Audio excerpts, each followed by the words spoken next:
Hello, I am back again. Welcome back to my channel. My name is Marian Allen, and if it is your first time here, I relocated from the US to Ghana as a transitional process to move into Liberia, my home country. And I have been silent. I haven't really been consistent with my videos, and I know that, and I'm working on it. I don't normally talk about these things, but it's getting a little bit more frequent and it hurts. It hurts, and so I have to talk about it. So this is not this is not a normal video of mine. This is like the bonus. Remember when I told you guys I will pop in with some bonus videos? I will still upload my video for this week, and so look out for that. But I hopped on here to talk about what I've been seeing in the news or like social media, etc. when it comes to women going through abuse in their relationships, especially marriage. It's a little sickening to know that the person who is supposed to protect you is the one who is killing you. So there have been a couple of instances recently where we've lost sisters due to domestic violence. And the last two really stuck out to me, and that's why that's why I'm making this video. One was from our own Liberian community. I don't know if you've seen that circulate social media, but it was a sister in Minnesota who died as the result of her husband stabbing her, killing her, only because he was abusing his stepdaughter in the house sexually, violating the kid. The kid gained the courage to talk to her mom about it. The mom confronted him on it, decided to defend her daughter. In fact, even got to the point of leaving the house and moving to going to a relative home. And the man went to the home, waited for her outside when she came home from work, confronted her, and they had a little altercation. And you know, sometimes, like, the person you marry, you trust them the most. Okay, so I'm sure she didn't even think that he was gonna harm her or he would like take it to that extent. But that's what you don't know. You never know the extent an abuser can go to make them feel important. And that's why it's not safe to remain. She didn't know that he was gonna take it that far, and he actually went prepared. So he went with the intention of killing the woman because he went with a knife. And he killed this young, beautiful woman and left her children behind. And I know many times we always say to the victims, what are you doing there? Why can't you leave? You know, like, leave. And yes, you should leave. But in the situation, she actually left. She actually left, and the abuser like followed her and killed her. And that may be one of the reasons why people stay, because they don't feel safe. And some of these abusers, they will tell you that if you leave or if you ever tell anyone what's going on, I will kill you. And if you've seen someone in anger, like a man really angry, and he tells you I will kill, like, you got to believe that. So it really hit the Liberian community. Everyone's just been, and they had just been married for just about a year. Big wedding in Minnesota, beautiful and all of that. And he did that to her. She had no idea the person she was marrying, from the day she said I do, her time was counting down to her death. And she had no idea about that. The second incident that really just got me, I'm just like, is this Nigerian woman Nigerian musician, singer. Her name is Osinachi Wachuku, I think that's her name. And if you know the song Ekuwame, you are the living God, oh, say no one like you. Ekuwame, Ekuwame. The woman that sang that song, she just died from domestic violence at the hands of her husband. Her husband. And this is someone who, as the story goes, has endured this for as long as ever. Like, even people she confided in, she begged them not to say anything, like, because she wanted to protect her marriage, or maybe she was just embarrassed because people look up to her, people, she's in the eyes of the public, and what people might think and all of that. So she covered that up, and apparently they got in another altercation. He kicked her in the chest, and she got taken to the hospital, was in coma for a week or so, and finally died. And I'm just like, I mean, every day you go on social media, there is something that's just gonna dampen your mood. It's just really ridiculous, but I can't wrap my head around it. And I don't want people to come on here and be like, yeah, they should have. We're all susceptible to abuse. Let's just get that straight. Even if you're in a good relationship right now, you are still, you're not exempted, okay? So it's very common in our community, and even if you're not currently in a relationship or your marriage isn't an abusive one, you've been in one before in the past.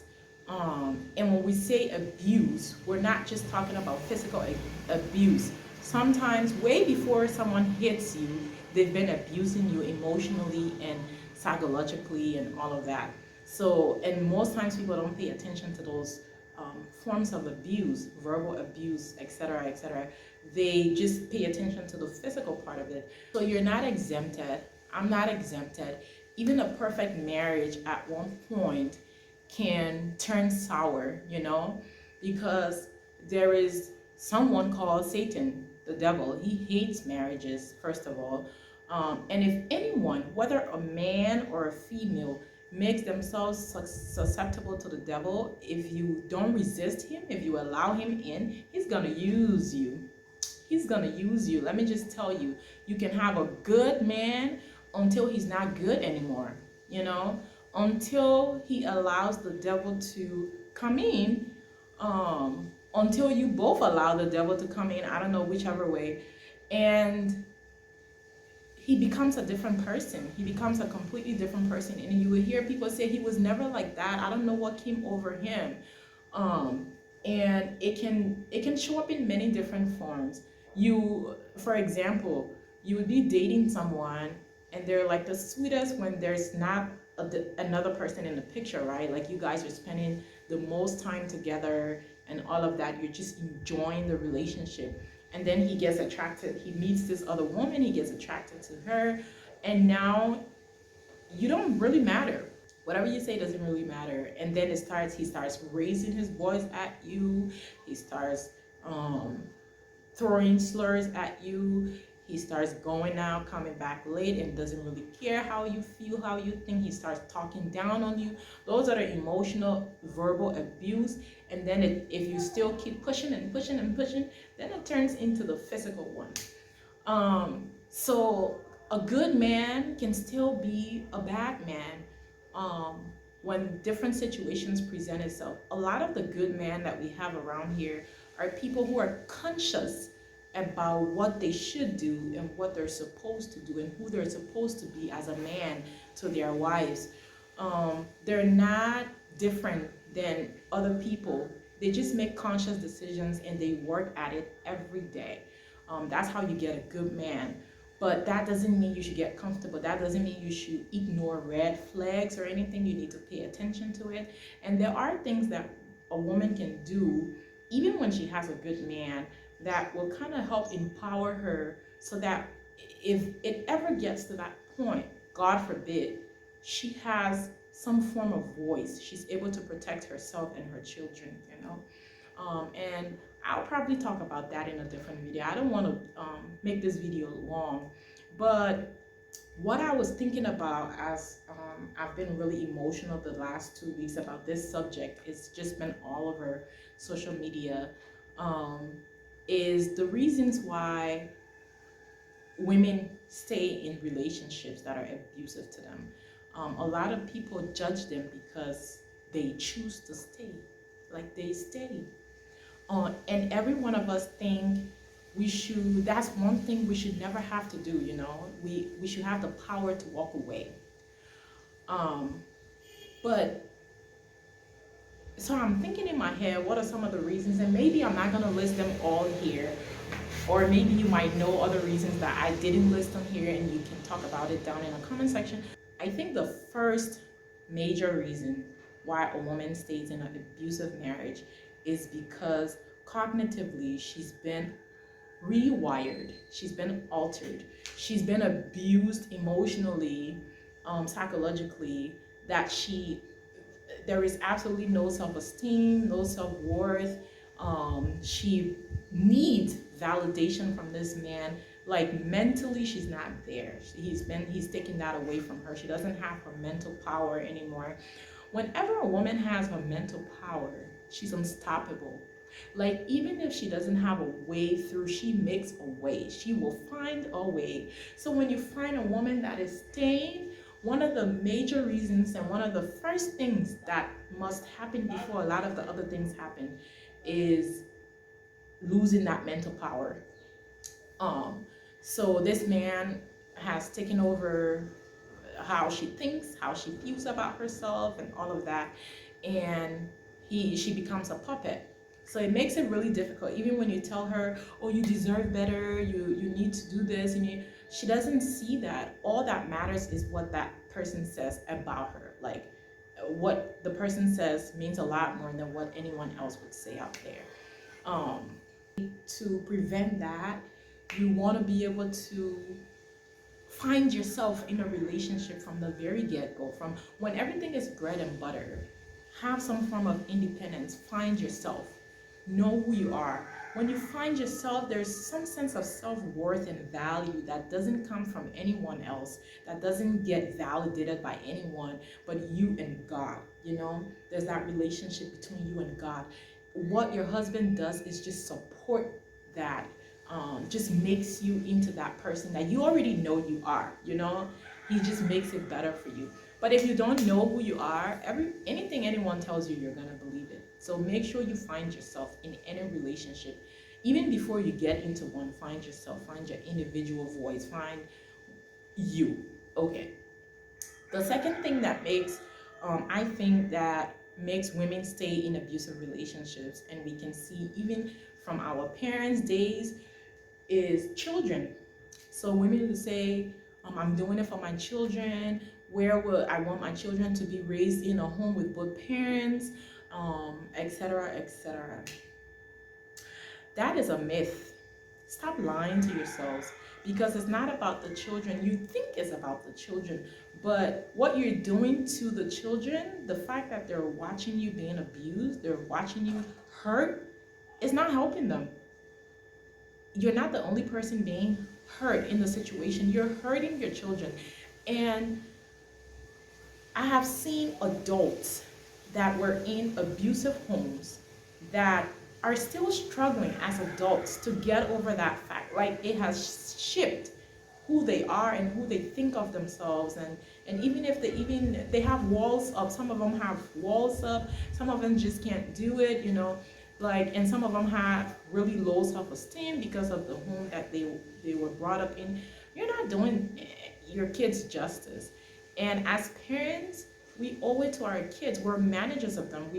God placed them in our care. He trusted us to raise them in a way that it brings Him glory. And if you teach them that they're nothing, that it's okay for them to be beat on and all of that, how are you really helping them? So don't ever think you're doing it for your children. You're actually hurting your children, because children are vulnerable, but they're also loving. And when someone loves, especially a child, they are the ones that have the unconditional love. They don't love you because you love them. They just love you regardless. You love them, you don't love them, they just love you, and they trust you beyond anything else. So when a kid loves you and they see you hurt, you're crying all the time, you're being beat on, and there is nothing they can do. I want you to just think about that. Seeing someone you love getting abused, getting hurt, and there is nothing you can do. Even if it was the other way around, like your kid, you know how we love our children, getting abused and hurt, and there is nothing you don't have that power to do anything. It would kill you inside. It will. So that's what you put them through. When you say, I'm doing it for my children, that's what you put them through. So do not make that excuse. Take your children out. You will realize that they will turn out way better than being in the home of an abusive parent. Okay? So, and I am no counselor or anything. I'm just saying based on my own opinion. So, if it helps some people, that's great. If it doesn't help some people, that's okay. But I am not diagnosing or coming up with any kind of medical advice for or psychological advice for anyone. The third reason why women might stay in an abusive relationship, what would people say? This is one of the big ones, and it's also tied into the self-esteem and all of that. But what would people say usually affects a lot of people who are in the eyes of the public. So if you flaunt your relationship on Facebook or social media and you make everything seem like it's glory and is, then you make people form this perception of what things are. So now coming back and saying that it actually sucks is gonna make you look like a liar. It's gonna make people not believe anything else you say, right? Like people judge you based on that. So I would say that's how you may feel. And those people who are out there, like if you put yourself out there, people are gonna judge you based on what you put out. So those people tend to worry about what people may say. And people who have low self-esteem and they need validation from other people also worry about what people might think. It may not be social media as a whole, but it could be your parents, it could be your church members, it could be your relatives, it could be your friends, it could be society as a whole. Like people just worry about what other people might think and forget about themselves. And if you tend to be this kind of person, watch your life and watch where you came from. You've been this way probably before you even enter into this relationship. It may not be as a result of the relationship. So one thing you can do is start learning, maybe before you get married, like even if you're young watching this video or something, start learning to value what you think about yourself and what God thinks about you above anything else of how people think about you. My ability doesn't come from my parents or my husband or anything. It comes from God. So even if they tell me I can't do it, I can do all things through Christ who strengthens me, So it's like, and if I err, no one has the power to forgive sin on earth. Like you can't forgive sin. It's God who forgives sins. So I go to him for forgiveness. What I'm saying is start learning how to be an independent thinker. An independent thinker. The more you think independently, you begin to value your own thoughts. What the world thinks of you is gonna be way down on the bottom, and that would help you a lot. That will help you along the way. You won't get cut in situations. You won't get stuck in situations, really bad abusive situations where you feel like if I leave, they're gonna think this. Who cares? Who cares? Your life is more important. And then the fourth popular reason why a woman would stay in a relationship, and a lot of people think this might be like the first, but actually it's not. A lot of women may not be financially able to walk away and care for the children that they have. So they stay because the man is the breadwinner, or he makes more and what she has is not enough, and all of that. And if you take those children, it's almost like children are usually attached to their mothers. The burden, the cost and everything just falls on mothers. So you're thinking, oh, childcare, food, clothing, even child support nowadays what men complain about, oh, child support, it's like a fraction of the cost. Women would stay because they're not financially empowered to be able to walk away. However, I've seen women who actually are working, who can care for themselves, that are still stuck in relationships that are abusive. And that's why financial reasons are not the top. People might say financial reason just to cover up, but financial reason is not the top. Most times when you have money and you're still in an abusive relationship, is because your mental power is gone, number one, and then maybe you have children that you're saying you want to be in there for, or you're worried about what people might think. So, and what you could do, make sure you empower yourself. Even when a guy says, I'll take care of the home, I'll do everything, which is great. I mean, he's supposed to do that, you know, like, and sometimes we need the break as wives. We just need to let working be optional for us, but don't get complacent. Um, like, my husband works very hard, and he has always, his goal was always to make working optional for me. Like, he has never stopped me from working, but he kills himself, like, to provide and make sure that no white man or nobody employer should have to take advantage of me or make me feel less of a person, because we need that income, you know, like, we need it. If you don't go do that 8 hours, our rent can't get paid. No, so he worked really hard to be able to get me out of that situation. So if I work, is an add-on, because his income can take care of us. It can cover our expenses, and some would be left over. So it's a good thing, you know. I see that as a blessing, because now that has freed up my time to be able to do what I really want to do, you know, and not what employers want me to do, like what God has called me to do, like work with my hands, be creative, do. So I have that as a blessing, and I see it as a blessing, and I see it as love and protection, and all the things that a man is supposed to give. But that doesn't make me complacent. It doesn't make me complacent, because I believe that two is better than one.